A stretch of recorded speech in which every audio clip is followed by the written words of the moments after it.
भोपाल से लव जिहाद का एक यूनिक मामला है। यहां दो सगी बहनें लव जिहाद में पकड़ी गई हैं और ये दो सगी बहनें अपने भाइयों के साथ, अपनी भाभी के साथ, अपने पूरे परिवार के साथ लव जिहाद का सेंटर चला रही थी। ये दोनों मुस्लिम बहनें हिंदू लड़कियों से दोस्ती करती थी, उनसे थोड़ी दोस्ती बढ़ाने के बाद अपने घर बुलाती हैं और फिर ये लड़कियां, ये जो दोनों लव जिहाद कर रही थी, ये अपने भाइयों के साथ उनकी दोस्ती कराती हैं, अपने और दोस्तों के साथ दोस्ती कराती हैं। कुल मिला के मुस्लिम लड़कों के साथ हिंदू लड़कियों की दोस्ती कराना इनका धंधा था। अभी तो जितनी बातें मीडिया में आ गई, जो दो लड़कियां इतना बड़ा जिहाद का सेंटर चला रही हैं, वो सच तो बोलेंगे नहीं, और वो दोनों महिला हैं तो पुलिस उनको पीट भी नहीं सकती। ऐसा भी नहीं है कि हाँ रात में उल्टा टांग के खड़ा कर दे, उनको 4-10 घंटा उल्टा टांग के रखे, वो भी नहीं करेगा, नहीं तो फिर ह्यूमन राइट की बात आ जाएगी, मानवाधिकार की बात आ जाएगी। तो ये जिहादने, जो दोनों जिहादन हैं, ये सच बोलेंगी नहीं तो पूरा सच सामने कैसे आएगा?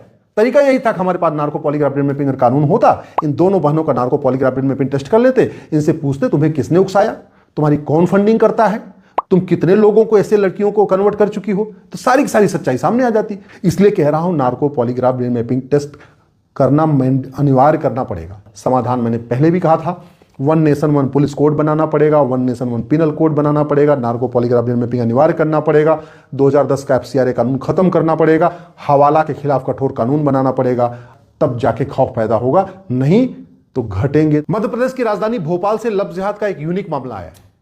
अभी तक हम लोग सुनते रहे कि मुल्ला लव जिहाद करवा रहे हैं, मौलवी लव जिहाद करवा रहे हैं, इलेक्ट्रीशियन, प्लम्बर, फिटर, नाई, धोबी, इस तरीके का लोग लव जिहाद कर रहे हैं। डॉक्टर, इंजीनियर भी लव जिहाद में पकड़े जा चुके हैं, थानेदार, पेशकार, पटवारी भी लव जिहाद में पकड़े जा चुके हैं, दरोगा भी लव जिहाद में पकड़े जा रहे हैं। लेकिन यहां कोई पुरुष लव जिहाद में नहीं पकड़ा गया, यहां दो सगी बहनें लव जिहाद में पकड़ी गई हैं और ये दो सगी बहनें अपने भाइयों के साथ, अपनी भाभी के साथ, अपने पूरे परिवार के साथ लव जिहाद का सेंटर चला रही थी। ये दोनों मुस्लिम बहनें हिंदू लड़कियों से दोस्ती करती थी। याद रखिए, दोनों हैं मुस्लिम, लेकिन उनकी दोस्ती मुस्लिम लड़कियों से नहीं हो रही है, उनकी दोस्ती केवल और केवल हिंदू लड़कियों से हो रही है।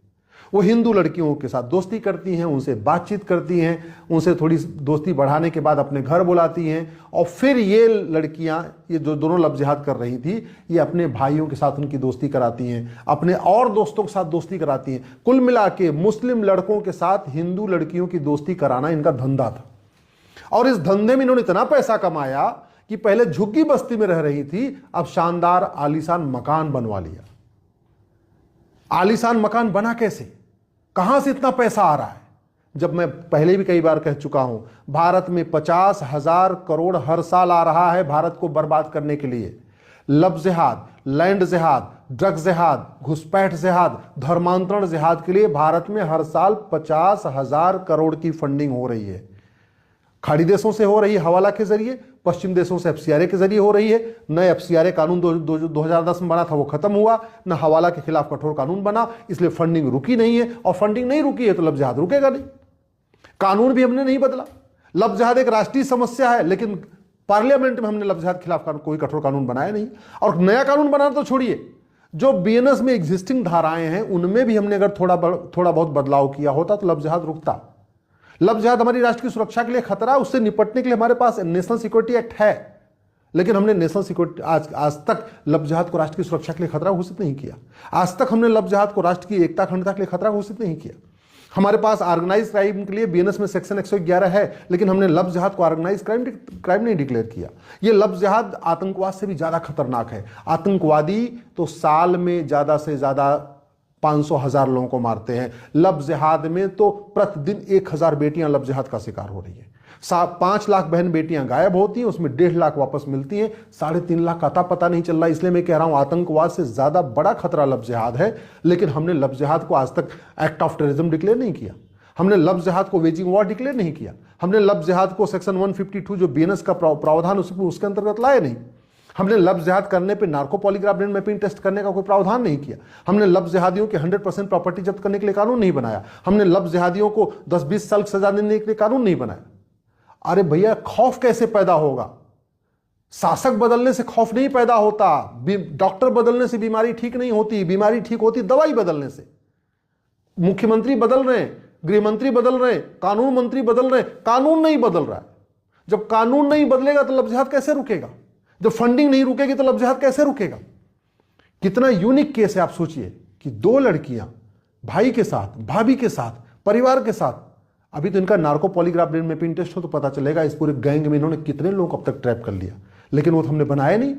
पता नहीं किसको बचाना चाह रहे, भ्रष्ट नेताओं को बचाने के लिए नार्को पॉलीग्राफ ब्रेन मैपिंग कानून नहीं बन रहा है, या भ्रष्ट नौकरशाहों को बचाने के लिए लव जिहाद का नार्को पॉलीग्राफ ब्रेन मैपिंग कानून नहीं बन रहा है, या जिहादियों को बचाने के लिए नार्को पॉलीग्राफ ब्रेन मैपिंग कानून नहीं बन रहा है। पता नहीं किसको बचाने के लिए नार्को पॉलीग्राफ ब्रेन मैपिंग कानून नहीं बन रहा है, आज तक समझ में नहीं आ रहा है।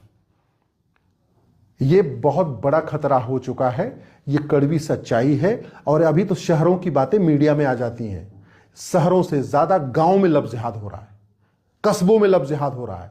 वहां की बातें उठ के मीडिया में नहीं आती हैं। वहां न तो अखबारों के वहां पे पत्रकार हैं, न चैनल के लोग वहां जाते हैं। छोटे छोटे गांव में जाइए, और पर्टिकुलरली जहां ट्राइबल रहते हैं, आदिवासी रहते हैं, दलित रहते हैं, जहां गरीब परिवार रहते हैं, वहां मीडिया पहुंचती नहीं है। न कोई अखबार का पत्रकार पहुंचता है, न न्यूज चैनल का पत्रकार पहुंचता है। इसलिए वहां की खबरें तो बाहर ही नहीं आ रही हैं। बहुत तेजी के साथ बड़े प्लान्ड वे में पूरे देश में लव जिहाद हो रहा है, और समाधान इसका यही है, भय बिन होय न प्रीत सठे साठ्यम समाचरित। समाधान यही है, लव जिहाद करने वालों की 100% प्रॉपर्टी जब्त की जाए, लव जिहाद करने वालों की नागरिकता खत्म की जाए, लव जिहाद करने वालों को 1 साल के अंदर 10 से 20 साल की सजा दी जाए, तब जाके लव जिहाद रुकेगा। और यह तभी हो सकता है जब लव जिहाद करने वालों का narco polygraph brain mapping test किया जाए। पूरी देश में लव जिहाद हो रहा है, क्योंकि हमारे पास कानून नहीं है, इसलिए कहीं इनका टेस्ट करके, narco polygraph brain mapping test करके हम पूरी सच्चाई जान ही नहीं पाते। अभी तो जितनी बातें मीडिया में आ गई, जो 2 लड़कियां इतना बड़ा जिहाद का सेंटर चला रही हैं, वो सच तो बोलेंगे नहीं, और वो दोनों महिला हैं तो पुलिस उनको पीट भी नहीं सकती। ऐसा भी नहीं है कि हाँ रात में उल्टा टांग के खड़ा कर दे, उनको 4-10 घंटा उल्टा टांग के रखे, वो भी नहीं करेगा। नहीं तो फिर ह्यूमन राइट की बात आ जाएगी, मानवाधिकार की बात आ जाएगी। तो ये जिहादने, जो दोनों जिहादन हैं, ये सच बोलेंगी नहीं, पुलिस इनको टॉर्चर करके सच उगलवा नहीं सकती, तो पूरा सच सामने कैसे आएगा?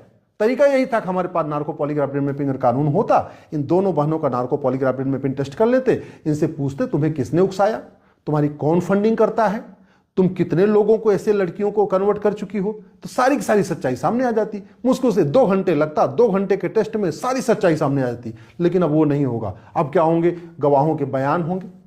लव जिहाद के मामले में जो लड़कियां फंसी होती हैं, वो शर्म के मारे गवाही देने आती नहीं है। लव जिहाद के मामले में जो लड़कियां फंसी होती हैं, उनके माता पिता चाहते हैं कैसे करके इससे छुटकारा मिले, इनकी शादी कर दें, इनका घर बस जाए। मैं बहुत अच्छी तरीके, जिम्मेदारी अच्छी तरीके जानता हूं, जहां लव जिहाद में फंसी हुई बेटियों के माता पिता ने FIR लिखाने से मना कर दिया।